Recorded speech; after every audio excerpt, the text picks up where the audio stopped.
எந்த ஒரு ஏடிஎம்மையும் பயன்படுத்துங்கள், தங்க நாணயங்களை வெல்லுங்கள்.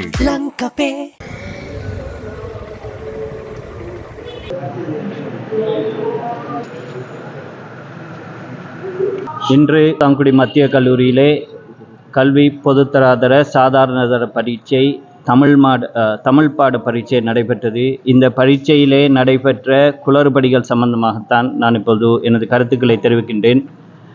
உங்களுக்கு தெரியும், பரீட்சை நிலையம் என்பது பரீட்சை நடைபெறுகின்ற இடத்திலே அதன் சுற்று வட்டாரத்திலே மாணவர்களுக்கு பரீட்சை எழுதுவதற்கு எந்த விதமான அசௌகரியங்களும் ஏற்படுத்தாதவாறு அமைந்திருக்க வேண்டும்.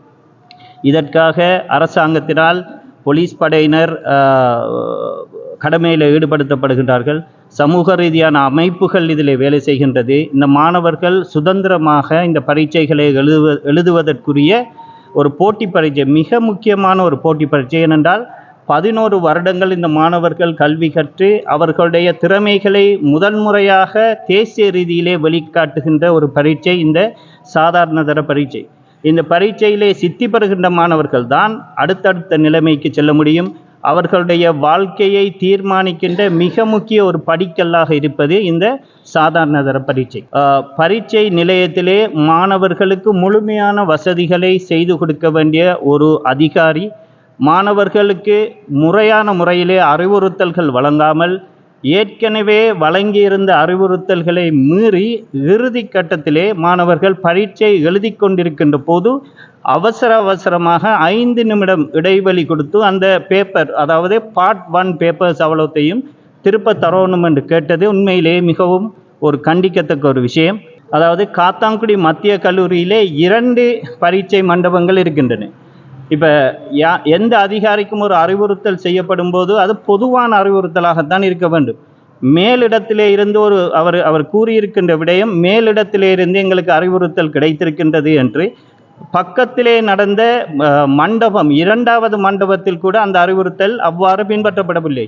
இந்த மண்டபத்திலே 1வது இலக்கத்தையுடைய இந்த மண்டபத்திலே மாணவர்கள் பரீட்சை எழுதி கொண்டிருக்கும் போது அவசரமாக 10 மணிக்கு 9:55 வந்து சொல்லிக்கிறாங்க, 10 மணிக்கு பேப்பரை தந்துடணுமென்றது. இந்த மாணவர்களுடைய மனநிலையை குழப்பி இந்த மாணவர்கள் பரீட்சை எழுதுகின்ற அந்த சூழலை, அவர்களுக்கு இருக்கின்ற சுதந்திரத்தை அல்லது சுதந்திரமாக அவர்கள் யோசித்து பரீட்சை எழுத வேண்டிய அந்த நிலைமையை மாற்றி முறைகேடான முறையிலே இந்த பரீட்சை மண்டபத்தில் உள்ள மாணவர்களை பாதிக்கும் நோக்கோடு இந்த செயற்பாடு நடந்திருப்பதாக மிக ஆணித்தரமாக எண்ணக்கூடிய சான்றுகள் இருக்கின்றது.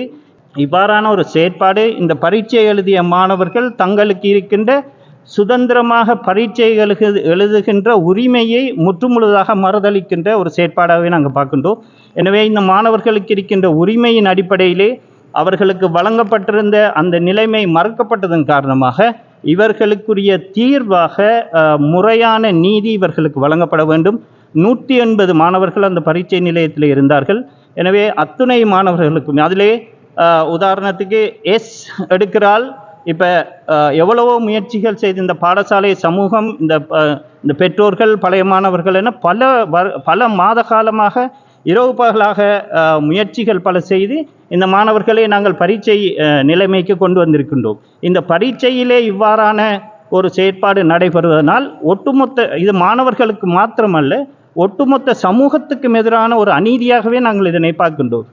இந்த பாதிக்கப்பட்ட மாணவர்களுக்கு எந்த சட்ட நடவடிக்கையோ எந்த அதிகாரியின் இடமாற்றமோ ஒரு சரியான ஒரு நீதியை வழங்காது. அவர்களுக்குரிய நீதி என்று சொன்னால் அவர்களுக்கு இடமளிக்கப்படாத அந்த பரீட்சையிலே பெறுபவர்கள் குறைய பெற வேண்டும் என்ற நோக்கோடு செய்யப்பட்ட இந்த செயற்பாட்டுக்கு நீதி வழங்க வேண்டும் என்று சொன்னால் அவர்களுக்கான அந்த பரீட்சையினுடைய பெறுபேறு புள்ளிகள் முழுமையாக வழங்கப்பட வேண்டும். அப்பொழுதுதான் அவர்களுக்குரிய ஒரு சரியான நீதி கிடைத்ததாக அமையும். எனவே இவ்வாறான செயற்பாடுகளில் ஈடுபடுகின்ற எதிர்காலத்திலே இல்லை கடந்த காலங்களிலே பல பரீட்சையிலே இவ்வாறு அண்மையிலே புலமை பரீட்சை கூட இவ்வாறான ஒரு குளறுபடி ஏற்பட்டது. அதனை இந்த அரசாங்கம் முன்னின்று முழுமையாக அனைவருக்கும் நீதி பகர்கின்ற அளவிலே அதனை தீர்த்து வைத்தது. அதேபோல் இப்பொழுது நடைபெற்றிருக்கின்ற இந்த நிகழ்வுக்கு முழுமையான ஒரு நீதி வழங்குவதோடு இனிமேல் இவ்வாறான ஒரு நிலைமை நாட்டின் எந்த பகுதியிலும் ஏற்படாதவாறு இதற்குரிய நடவடிக்கைகள் அரசாங்கத்தினால் எடுக்கப்பட வேண்டும். 10 மணிக்கு 8:30க்கு பேப்பர் தந்து அதில் 10 மணிக்கு அந்த பேப்பர் வேணாங்க. எங்களுக்கு 11:40க்கு தான் அந்த பேப்பர் மொத்தமாக வேண்டி இருக்கணும். ஆனால் 10 மணிக்கு அந்த பேப்பர் வேண்டதால் 1.5 மணித்தியாலத்துக்கிட்ட எங்களுக்கு வேஸ்ட் ஆனிச்சு. அந்த டைமுக்குள்ளே நாங்கள் அவசரமாக அந்த 10 நிமிஷத்தை சொன்னதுக்கு பிறகு தான் நாங்கள் எம்சிக்யூவே அந்த எம்சிக்யூ ஷீட்டில் பதிகிறதுக்கே ஆரம்பிச்சோம். அவருக்கு அந்த நடவடிக்கை காட்டல. அது மேலிடத்தில் வந்து நடவடிக்கை அவர் சூப்பர் மாஸ்டர் எல்லாருக்கும் மேலிடத்துக்கு தான் வந்தியா இடையில இப்படி ஒரு பிரச்சனை எழுதியக்குள்ளான் வந்துருக்கு விளக்கம் இந்த பேப்பரை பாட் பண்ண தரட்டாம வந்து உடனே ஒரு இந்த அபடத்தை செஞ்ச மாதிரி தான் இருந்தது. இது மேல்மட்டத்தில் இருந்து அந்த பிரச்சனை நடந்த உடனே அதிபர்கிட்ட யாரோ இன்ஃபார்ம் பண்ணியிருந்த போல ஏற்கனவே ஒரு ஆள் வந்து அந்த டைமுக்குள்ளே நாங்கள் பார்ட் 3 செய்கிற டைமுக்குள்ளே யாரோ வந்திருந்தாங்க. அது மேல்மட்ட அதிகாரிகள் யாரோ வந்திருந்தாங்க. அவங்க வந்து எத்தனை மணிக்கு வேணும்னு எல்லாம் விசாரிச்சு போட்டு போனாங்க.